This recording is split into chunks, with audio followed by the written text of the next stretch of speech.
Some things just go together. Wine and cheese, flowers in springtime, and yes, books and bottles.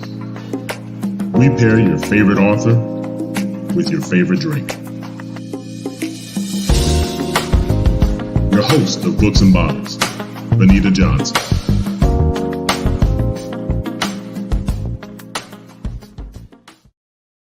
Hi, and welcome to Books and Bottles. I'm your host, Benita Johnson. We're here today to introduce you to your new favorite author and pair his work with your favorite wine or spirit. If you've been with us before, we appreciate you coming back. And if this is your first time, welcome. We like you to share because we want to spread the love. So today we have a young author on, and he wrote a book called Tourian, a modern coming of age tale about overcoming the odds and becoming a real superhero. So we want to talk to Mr. Jaurice Smiley. Hello, everybody. Hello, Hey, Benita. Jaurice. How are you? Doing great, doing great. Just Welcome to the show. doing great. Yeah, I'm glad to be here. It's an amazing opportunity to be a part of what you have. I love the vibe of reading and drinking. Those are two great things that I like to do. Yes, we try to Sometimes do back to more back. reading than drinking, so we'll see how that goes. All right. All So right. we appreciate you for being here and congratulations on your book. Thank you. That's a big deal. So how long has your book been out? Since April 9th of last year. Okay. All right. So were you writing during the pandemic? I actually wrote this story back when I was still an undergrad in college. Okay. About March 2011, I wrote it, and then I just held on to it. And in its original form back then, it was not as great. It was low quality. So from Okay. about during that 10-year period, I experienced life. I wasn't in grad school yet. I went to grad school in July of 2017, and Okay. after experiencing life and going back to school and obtaining a master's degree in creative writing, I decided to hop back into writing again, to Okay. publish a book. And you mentioned the pandemic. Around the time the pandemic started, I actually gained an offer to publish from Black Gold Publishing. Okay. Literally around the time, Great. literally like yeah, I would say late February, beginning of March, when everything first hit. And so as a result of that, I had a plethora of free time on my hands. And so I just Yeah. used that to I couldn't go to work. I couldn't go outside, stay Yeah. indoors. So I was told myself I might as well use this time to publish my book. Well, kudos to And you because I know that was my goal, but I was stuck during the pandemic mentally. I just couldn't get myself to put words on the paper. So kudos because that was a tough time for everybody around the world.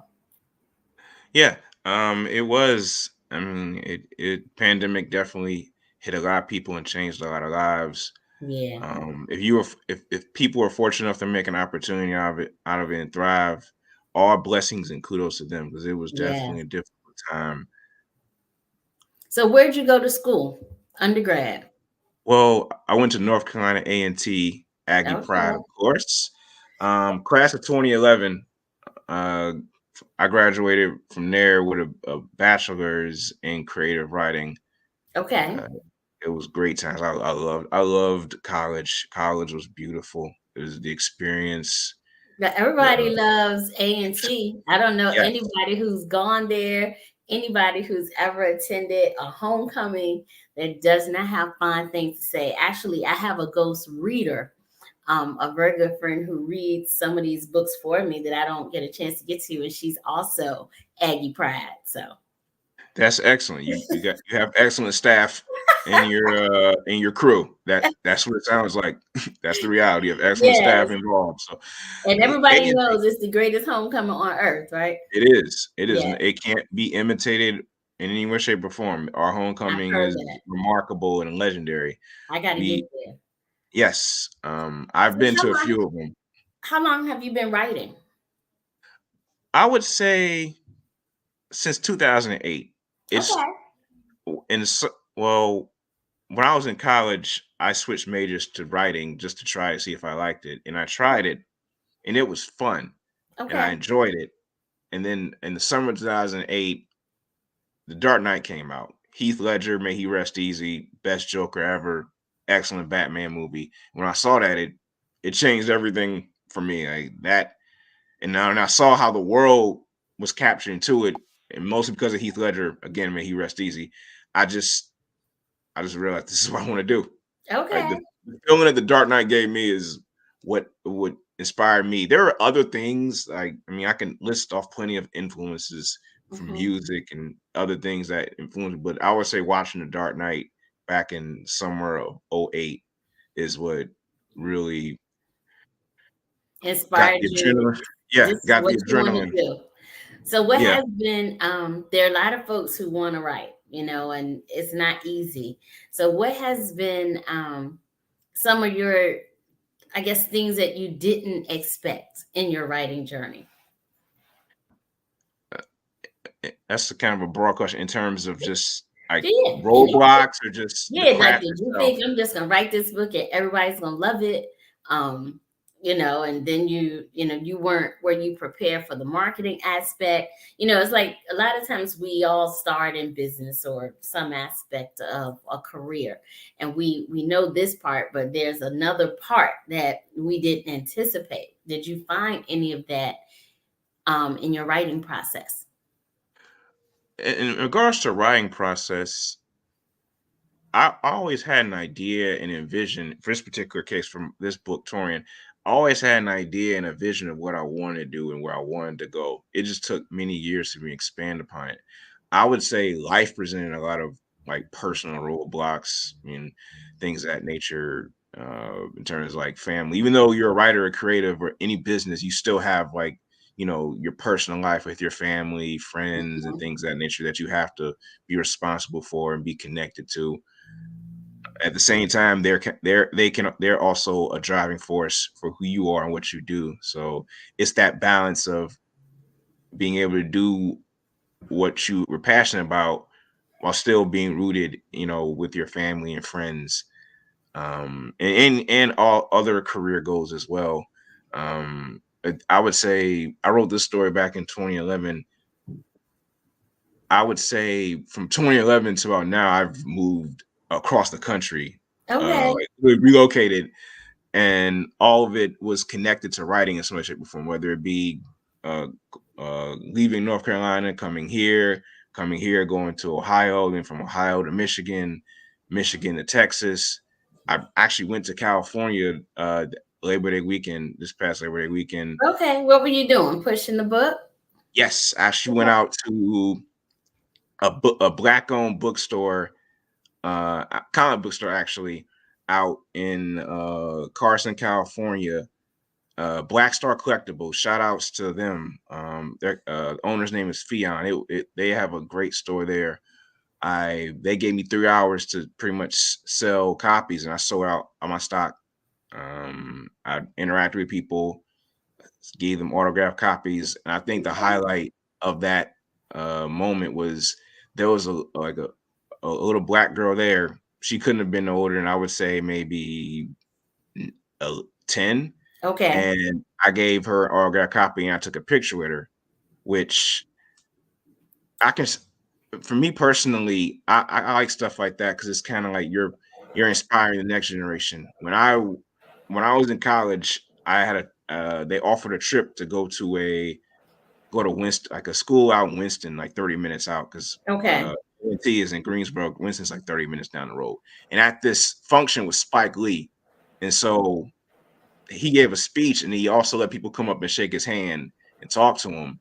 And so I was able to do that. I shook his hand, talked to him, and took a picture. And that, I'm not saying I'm Spike Lee, but I guess in a sense, Yeah, but when I, sometimes it's just really motivational and it's motivational and it's kind of who knows what type of impact you know I I could have had on her.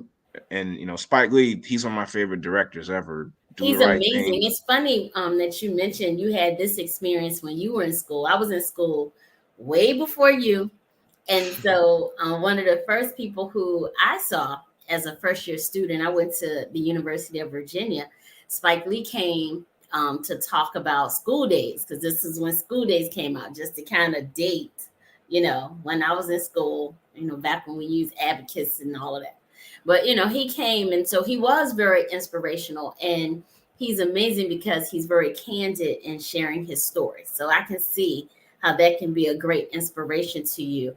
I have a question. There's a lot of authors that I see in various groups on social media who are always weighing whether or not they should self-publish versus go through a publishing house. Was that ever, was self-publishing anything you ever considered? Well, self-publishing, if whether no matter what route you go, there's certain things and challenges that you're going to have to understand and we want to accept depending on the route you take. With going with a traditional publisher, a lot of the like groundwork you don't have to do as much because bigger names, they'll be able to get you in the get your foot in the door and give you and grant you access to certain things. With self-publishing, there is a stigma in the literary world against self-publishing. The literary world, based on my experience, there is some gatekeeping involved, and a Okay. lot of it can be, who your background. Some of it might be racial, gender, but there is gatekeeping nonetheless. Okay. Self-publishing does have some stigma attached to it, and I can understand why it does. At the same time, I wouldn't discourage anyone who has something they want to publish to not do it. It's just if you are going to go that route, understand the challenges. One in particular, the groundwork, you are essentially on your own. There are cases of self-published material. I think Dune, it was an HBO show or a Yeah, series, that's a movie, huge. movie, and that I think that was self-published, or Okay. or I will have to look it up just to verify. I don't want to like give any misinformation Yeah, to your I audience. get it. I heard that Dune didn't have a traditional publishing because Dune the movie was based off a book, and it didn't have a traditional like being connected with a publisher Okay. route. So there are success stories. It's just, and a lot of it is who you know, and uh, I don't like boiling down. Luck is a factor as well. You never Well, do know you feel what. like now, now that we have, we have social media, and I know probably most of, your adulthood, we've had it. Do you feel like it's easier because now you see so many people doing trailers or snippets of their book on visual media such as YouTube, and putting it on Instagram and Facebook. Do you feel like that's helping to sell those books? Absolutely. So Soldier Boy taught us one thing: the internet is a tool to market yourself. Okay. um, that's how I do the majority of my promo: Twitter, IG, Facebook. I recently joined TikTok, even though I don't really understand the full mechanics of it. Just to promote People my like book. anything crazy on TikTok. I did a video about nothing and I got 750,000 views, and it's about nothing. Yeah. So, And also kind of leads to the next point. Thanks to the internet and social media, you can be a superstar from the corner from anywhere. You're yeah, based in Tennessee, LA, New York. So to answer your question, yes, social media is in this day and age an essential part of the it's groundwork huge. necessary to establish yourself and build an audience. I've built up some followers and some people who bought the book just off the strength of social media discourse and interactions and being connected to various communities that I want to be connected to and I know Sure. would enjoy the Just kind material. of keep your ear to the ground. So we got to Yes. get into this book. We don't have that long left in this conversation, but it's been Okay. good just talking Yes. about the writing process.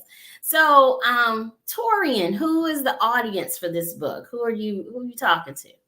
I would say the main primary audience, people who enjoy superhero content. Um, I mean, within the last I mentioned 2008.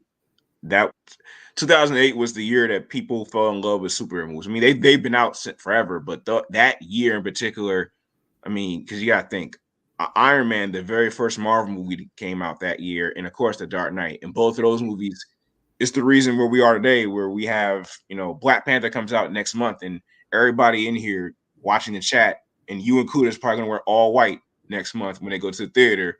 If you don't, you know somebody that's going to do it. Just so they did back in 2018 when they wore African garbs for. Yes, I will be. We have Wakanda weekend in Richmond, so I already bought my ticket. Weekend. That's beautiful. That's beautiful. I haven't actually purchased my tickets yet, which I should. I need to. Yeah. I don't know if I'll go on like Thursday night or Friday because there it's gonna be pandemonium.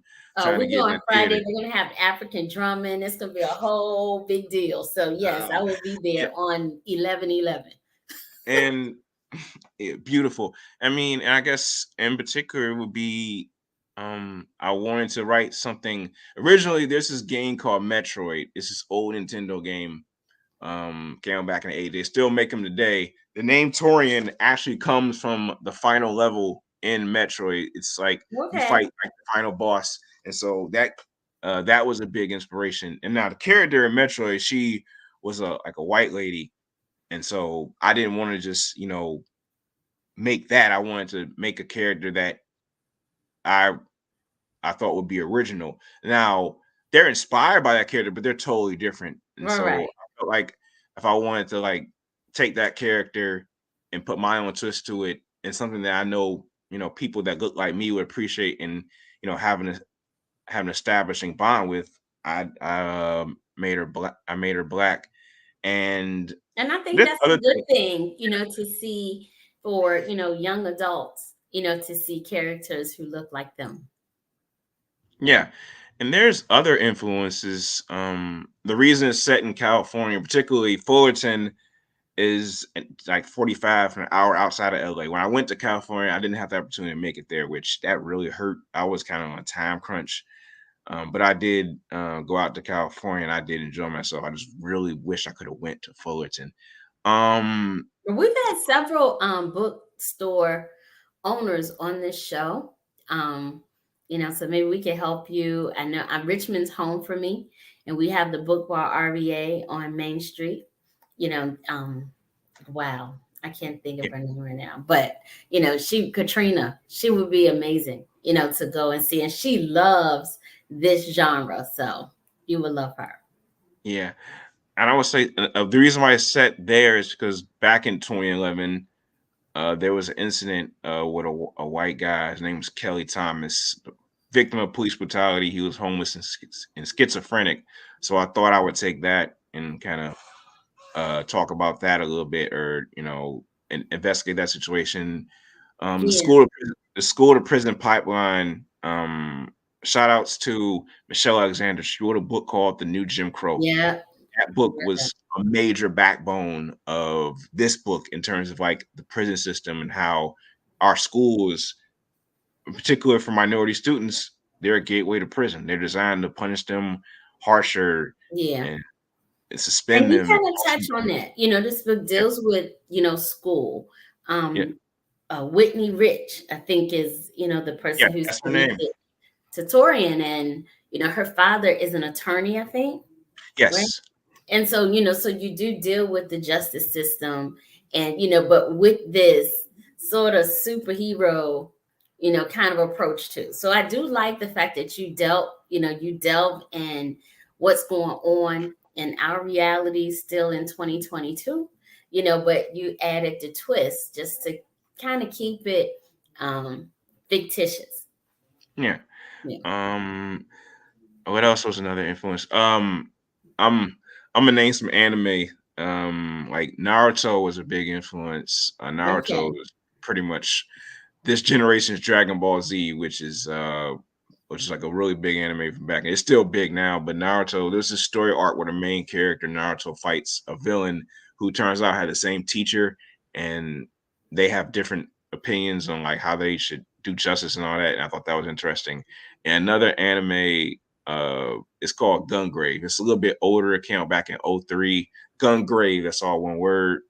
Or great, Okay. Gungrave. I apologize if it wasn't clear. And it's about these two guys who they're both like criminals and they're best friends, but they have a disagreement, and the main character is killed by his best friend. But in their world, they have technology that brings people back to life.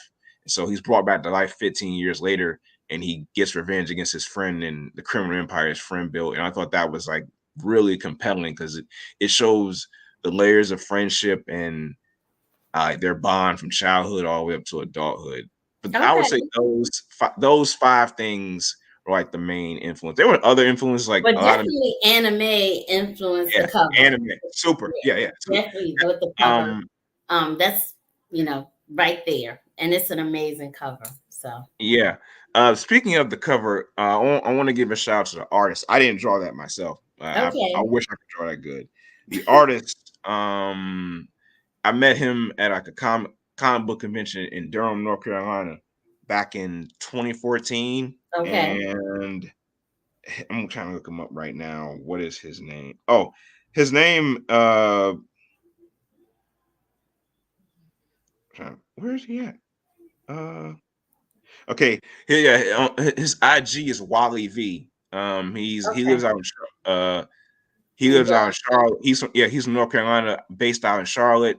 Great dude, great artist. He's okay. Well, we're gonna shout out Wally V. Wally V on IG. He's been my artist for years. I've been working with him for years. He's actually developing more covers for more books. He's done a great job with this one. Yeah. So how do our viewers get your book? Well, if you want to obtain my book, there are three main methods. The first is Amazon. That's the most common one. If you want to support a Black-owned business, Black Gold Publishing is my publisher, and they have it available on their website. Okay. Black Gold, that's all one word, blackgoldpublishing.com. And also, if you go to any Barnes & Noble in the country, you can go up to them and demand my book, and they'll give it to you by demand. So I'm in Barnes & Noble, Amazon, and Black Gold Publishing. Okay. So those are three common methods. So I encourage our viewers to go to Black Gold Publishing and get a copy of the book. Support the publishing company, support the small business. Mr. Smiley, we are happy that you took the time to talk with us today about your amazing book, Tourian. Thank you. We appreciate you being here on Books and Bottles, and we wish you great success and look forward to seeing you for your next book. Yes. Thank you, Benita.